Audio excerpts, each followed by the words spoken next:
How to get Russian letters in Roblox display name. So the first thing that we'll need to do is load up Roblox, click on the gear icon in the top right, and then go into settings.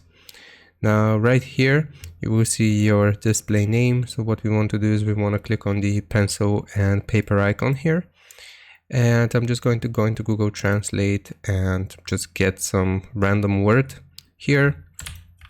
Okay, so I just got this. I copied it by pressing Ctrl+C, and now what I'm going to do is I'm going to click at the end of the name that I have here, and we want to basically just paste the name super quickly and then click on save immediately. So I'm going to press Ctrl+V, that's going to be Command+V for Mac, and immediately just save it.